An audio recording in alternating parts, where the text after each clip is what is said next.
ಮನೆಯಲ್ಲಿ ಮೊದಲು ನಮಗೆ ಊಟ ಮಾಡ್ಬೇಕಿದ್ರೆ ಸಿಗ್ಬೇಕಿದ್ರೆ ಭಜನೆ ಹಾಡ್ಲೇಬೇಕಿತ್ತು. ನಾನು ಮದುವೆ ಆಗೋ ಹುಡುಗ ಒಬ್ಬ ಕಲಾವಿದ ಆಗಿರ್ಬೇಕು, ಹಾಡ್ಬೇಕು, ದೇವರಂದ್ರೆ ಇಷ್ಟ ಪಡ್ಬೇಕು ಅಂತ ಎಕ್ಸ್ಪೆಕ್ಟೇಷನ್ ಇಟ್ಕೊಂಡಿದ್ದೆ. ಅದರಿಂದ ಕಾವಂತರು ನೋಡೋದು ತುಂಬಾ ಪುಣ್ಯ ಬಂತು ನನಗೆ. ನಾರಾಯಣ ಎನ್ನೀರೋ ಈ ಪ್ರೇರಣೆ ಕೊಟ್ಟಿದ್ದೆ ಧರ್ಮಸ್ಥಳ ಮೇಡಮ್.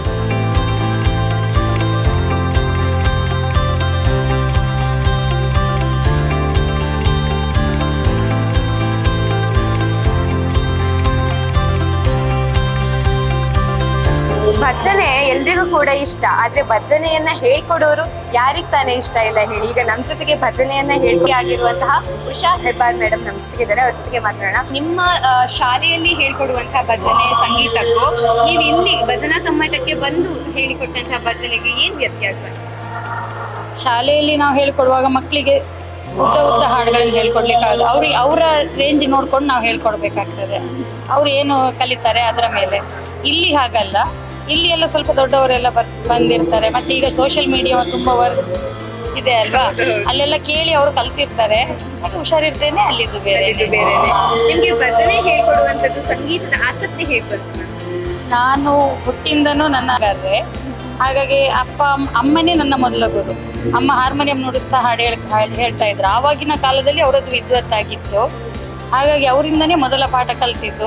ಮನೆಯಲ್ಲಿ ಮೊದಲು ನಮಗೆ ಊಟ ಮಾಡ್ಬೇಕಿದ್ರೆ ಸಿಗ್ಬೇಕಿದ್ರೆ ಭಜನೆ ಹಾಡ್ಲೇಬೇಕಿತ್ತು. ಇದರಿಂದ ನಮಗೆ ಹಾಡಿ ಹಾಡಿ ಹಾಡಿ ಅದೇ ನಾನು ಮೇನ್ ಇದನ್ನೇ ತಗೊಂಡಿದ್ದೇನೆ.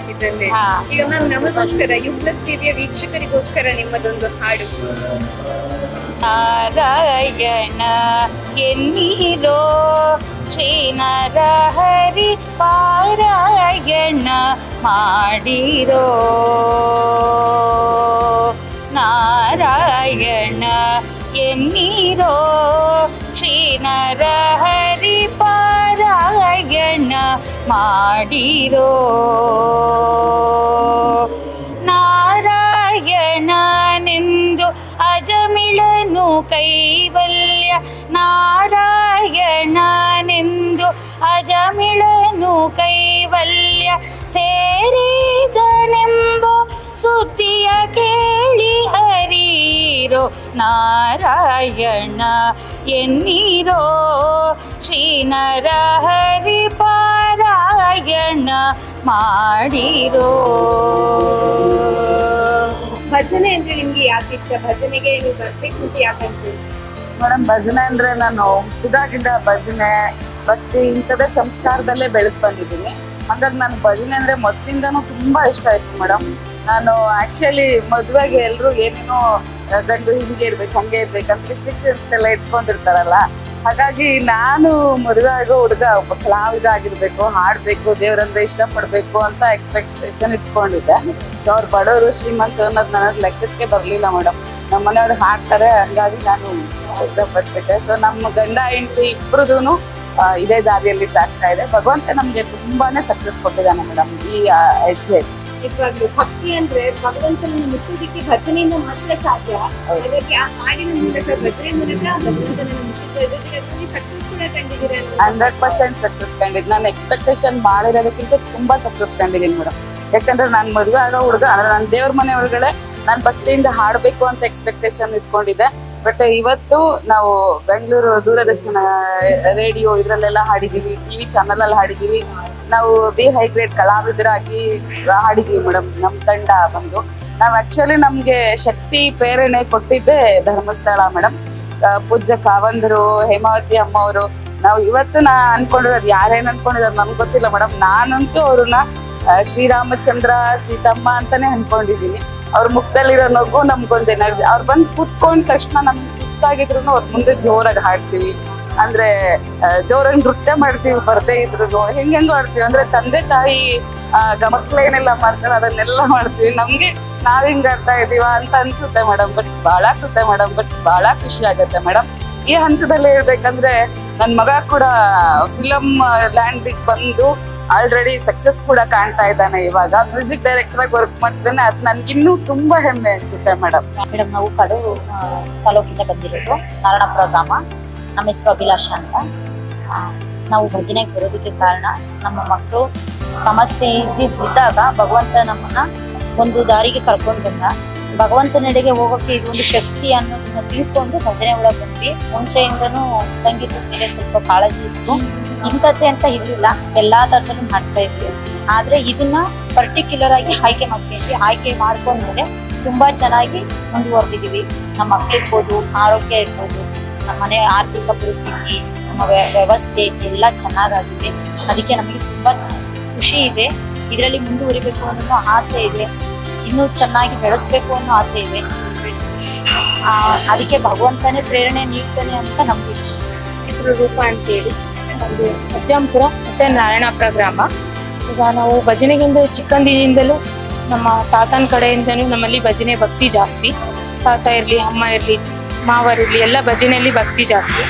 ಭಜನೆ ಭಕ್ತಿ, ಶ್ರದ್ಧೆ ಮತ್ತು ಶಿಸ್ತು. ನಮಗೆ ಭಗವಂತನ ಸ್ಮರಣೆ ಮಾಡೋಕ್ಕೆ ಭಜನೆನೇ ಮೂಲಾಧಾರ. ನಾವು ಎಲ್ಲಂದ್ರಲ್ಲಿ ಕೂತು ಎಲ್ಲಂದ್ರಲ್ಲಿ ಒಬ್ಬೊಬ್ಬರೇ ಮಾಡೋಕ್ಕಲ್ಲ. ಭಜನೆ ಅಂತ ಒಂದು ಶಿಸ್ತಲ್ಲಿ ಕೂತು ಮಾಡುವಾಗ ಭಗವಂತನು ನಮ್ಮ ಕಡೆಗೆ ಇರ್ತಾರೆ ಅನ್ನೋದೊಂದು ನಂಬಿಕೆ, ತುಂಬಾನೇ ನಂಬಿಕೆ. ಸೊ ನಾವು ಶ್ರದ್ಧೆಯಿಂದ ಭಕ್ತಿಯಿಂದ ಮಾಡಿದ್ರೆ ಮನವೊಲಿಸ್ಬೋದಲ್ಲ ಅನ್ನೋದೊಂದು ನಂಬಿಕೆ. ಸೊ ನಾವು ಎಂಥ ಪರಿಸ್ಥಿತಿಯಲ್ಲಿ ಇದ್ರೂ, ಇಷ್ಟು ಪರಿಸ್ಥಿತಿಯಲ್ಲಿ ಇದ್ರೂ ನಾವು ಪಾರಾಗ್ತೀವಿ ಅನ್ನೋದೊಂದು ನಂಬಿಕೆಯಿಂದ ನಾವು ಭಗವಂತನ ಸ್ಮರಣೆ ಮಾಡೋಕ್ಕೊಂದು ದಾರಿ. ಸೊ ಈಗ ನಮ್ಮ ಮನೇಲಿ ಸಪೋರ್ಟಿವ್ ಭಜನೆ ಮಾಡಲೇಬೇಕು, ಮಾಡಿ ನಮ್ಮ ಮಕ್ಕಳು ಈಗ ಚಿಕ್ಕ ಚಿಕ್ಕ ಮಕ್ಕಳಿದ್ದಾರೆ, ಅವರು ಸಪೋರ್ಟ್ ಮಾಡಿ ನಮಗೆ ಭಜನೆ ಮಾಡೋಣ, ಅವರು ಬರ್ತಾರೆ ನಮ್ಮೊಟ್ಟಿಗೆ. ನಮ್ಮ ಮನೆಯವರನ್ನು ಸಪೋರ್ಟ್ ಮಾಡ್ತಾರೆ. ನಮ್ಮ ಫ್ಯಾಮಿಲಿ ಭಜನೆ ಫ್ಯಾಮಿಲಿನೇ ಇದೆ. ನಾವು ದೇವ್ರನ್ನ ಸ್ಮರಣೆ ಯಾವಾಗಲೂ ಮಾಡ್ತಾನೆ ಇರ್ತೀವಿ. ಊರಲ್ಲೂ ತಂಡ ಮಾಡ್ಕೊಂಡು ಭಜನೆಯನ್ನ ಟೀಮ್ ಕಟ್ಕೊಂಡಿದ್ದೀವಿ. ಅಲ್ಲೂ ನಾವು ಭಗವಂತನ ಸ್ಮರಣೆ ಮಾಡೋಕ್ಕೆ ಒಂದು ದಾರಿ ಮಾಡ್ಕೊಂಡಿದ್ದೀವಿ. ಸೊ ಇಲ್ಲಿಂದ ಹೋದ್ಮೇಲೆ ಇನ್ನೂ ಅದನ್ನ ಹೆಚ್ಚು ಹೆಚ್ಚು ಉಪಯೋಗಿಸ್ಕೋಬೇಕು ಅಂತ ಮನ್ಸಲ್ಲಿ ಅನ್ಕೊಂಡು. ನಮ್ಮೆಲ್ಲರದ್ದು ಒಂದು ಕೋರಿಕೆ ಇದೆ ಮೇಡಮ್, ಹೇಳಿ. ಬುಜ್ಜಕ್ಕ ಒಂದ್ರಲ್ಲಿ ಒಂದು ರಿಕ್ವೆಸ್ಟ್ ಏನ್ ಮಾಡ್ತೀನಿ ಅಂದ್ರೆ, ಇವತ್ತಿನ IT-BT ಯುಗದಲ್ಲಿ ಇವತ್ತು ನಿನ್ನೆ ಒಂದು ನನ್ಗೆ ವಾಟ್ಸಪ್ ಅಲ್ಲಿ ಒಂದು ಮೆಸೇಜ್ ಬಂತು, ಪದ್ಮಶ್ರೀ ಪುರಸ್ಕೃತ ತಂದೆ ಇವ್ರು ನೋಡಿ ಅಂತ.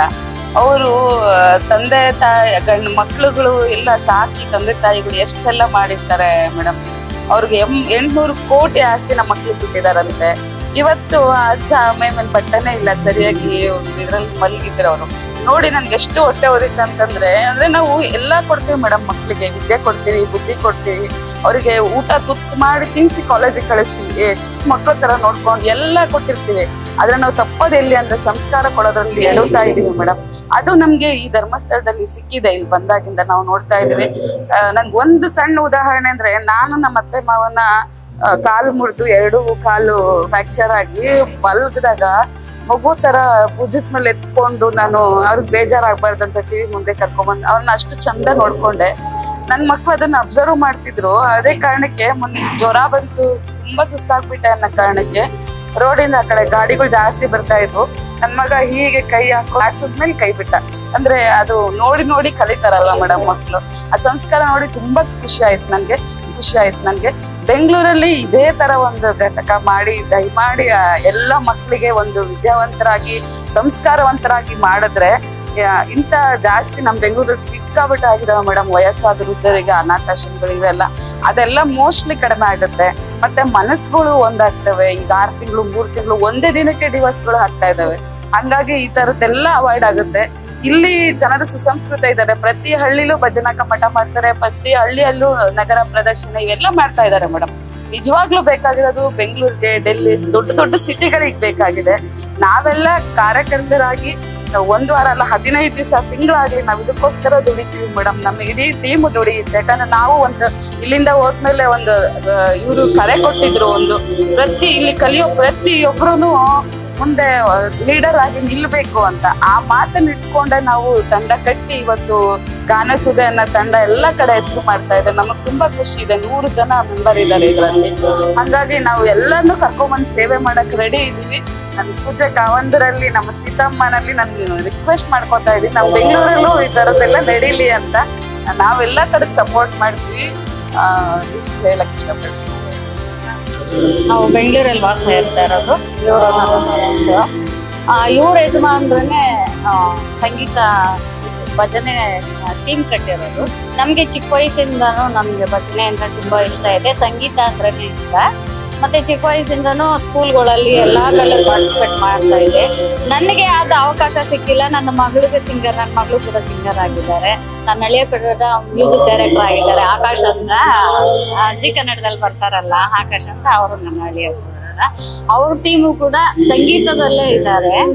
ಅವರು ಅಂದ್ರೆ ಇವರು ಯಜಮಾನ್ರು ನಮ್ಮ ಗುರೂಜಿ ಅವರು, ಇವ್ರ ಯಜಮಾನ್ರು ನಾವು ಗುರುಗಳಾಗ್ತಿದ್ರು. ಗುರೂಜಿ ಒಂದ್ ತಂಡ ಕಟ್ಟಿ ತುಂಬಾ ಇಂಟ್ರೆಸ್ಟ್ ಇಂದ ಅವರು ಭಜನೆ ಮಂಡಳಿ ನಡೆಸ್ತಾರೆ, ಎಷ್ಟು ಸೇವೆ ಮಾಡ್ತಾರೆ. ಅಂದ್ರೆ ಇವ್ರ ಮುಖಾಂತರನೇ ನಾನು ಹೊರಗಡೆ ಬಂದ್ಬಿಟ್ಟು ಮತ್ತೆ ಗೊತ್ತಿಲ್ಲ, ಯಾಕಂದ್ರೆ ಸಂಸಾರದಲ್ಲಿ ಗೊತ್ತಲ್ಲ ಎಲ್ಲಾ ತರದ್ದು ಅಡೆತಡೆಗಳು, ಸಂಸಾರದ ಹೊರಗಡೆ ಬರಕ್ಕಾಗಲ್ಲ. ಮಕ್ಳೆಲ್ಲ ಒಂದ್ ಹಂತ ಬರೋವರೆಗೂ ಯಾವ್ದೇ ರೀತಿ ಹೊರಗಡೆ ಬರಕ್ಕಾಗಲ್ಲ. ಒಂದ್ಸಲಿ ಭೇಟಿ ಆದಾಗ ಆ ಭಜನೆಗೆ ನಾನು ಸೇರ್ಕೊಂಡ ತಕ್ಷಣ ಅವಾಗಿದ ನನ್ಗೆ ಇಂಟ್ರೆಸ್ಟ್ ಇತ್ತು.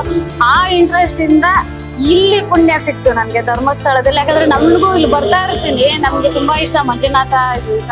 ಆದ್ರೆ ಹತ್ರದಿಂದ ನೋಡಿರ್ಲಿಲ್ಲ ನಾನು ಅವ್ರನ್ನ. ಹತ್ರದಿಂದ ಕವಂತರು ನೋಡಿದ್ರು ತುಂಬಾ ಪುಣ್ಯ ಬಂತು ನನಗೆ. ಮತ್ತೆ ರಾಮ ಸೀತೆ ತರ ನನ್ನ ಅವ್ರು ನೋಡ್ದಂಗಾಯ್ತು. ಅವ್ರ ನಗು, ಹಸನ್ಮುಖ ನಗು ನನ್ಗೆ ತುಂಬಾ ಸಂತೋಷ ಆಗ್ತಿತ್ತು. ತುಂಬಾ ಜನಪದಲ್ಲಿ ಪುಣ್ಯ ಮಾಡಿದ್ವಿ ನಾವು ಇವರು ದಂಪತಿಗಳು ನೋಡೋದಕ್ಕೆ. ನಾನು ತುಂಬಾ ಅದೃಷ್ಟ ಮಾಡಿದೆ ಅಂತ ಹೇಳ್ತೀನಿ. ಇಲ್ಲಿ ಕಮ್ಮಟಕ್ಕೆ, ಭಜನಾ ಕಮ್ಮಟಕ್ಕೆ ಸ್ಥಾನ ಸಿಕ್ಕಿರೋದೇ ನಮ್ಗೆ ದೊಡ್ಡ ವಿಷಯ ಅಂತ ನಾನು ಹೇಳ್ತೀನಿ. ಎಲ್ಲರಿಗೂ ಧನ್ಯವಾದಗಳು ತಿಳಿಸ್ತೀನಿ. ನಿಜವಾಗ್ಲೂ ಪ್ರತಿಯೊಬ್ರು ಮಾತಾಡುವಾಗ್ಲೂ ಕೂಡ ಒಂದು ಸಾರ್ಥಕತೆ ಅವರ ಮನಸ್ಸಲ್ಲಿರುವಂತದ್ದು ನಿಜವಾಗ್ಲೂ ಎಷ್ಟು ಒಳಿತು ಭಜನೆ ಮಾಡಿದೆ ಅಂದ್ರೆ ಅದಕ್ಕೆಲ್ರಿಗೂ ಕೂಡ, ಅದೆಲ್ಲದಕ್ಕೂ ಕೂಡ ನಾವೆಲ್ಲರೂ ಚಿರಋಣಿ ಅನ್ನುವಂತ ಮಾತನ್ನ ಹೇಳ್ತಾ ಕ್ಯಾಮ್ರಾ ಪರ್ಸನ್ ಶ್ರೀಕಾಂತ್ ಜೊತೆ ನಾನು ಸಮೀಕ್ಷಾ ಶಿರ್ಲಾದು U+ TV ಉಜಿರೆ. ಸತ್ಯ, ಸ್ಪಷ್ಟ, ನೇರ ಸುದ್ದಿಯೊಂದಿಗೆ U+ TV. ಇದು ಹೊಸತನದ ಸಂಕಲನ.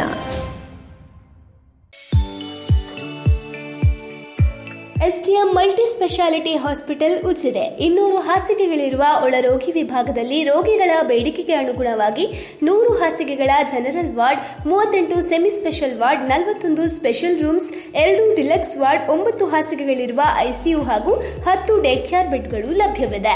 ವೈಯಕ್ತಿಕ ಅನುಭೂತಿ ಶುಶ್ರೂಷೆ ಮತ್ತು ಕಡಿಮೆ ಅಡ್ಡ ಸೋಂಕಿನೊಂದಿಗೆ ಸುಸಜ್ಜಿತ ಕೇಂದ್ರ. ಶ್ರೀ ಧರ್ಮಸ್ಥಳ ಮಂಜುನಾಥೇಶ್ವರ ಮಲ್ಟಿ ಸ್ಪೆಷಾಲಿಟಿ ಆಸ್ಪತ್ರೆ ಉಜಿರೆ. ಸಂಪರ್ಕಿಸಿ 08256295611 ಅಥವಾ 08256295616 ಅಥವಾ 7760397878.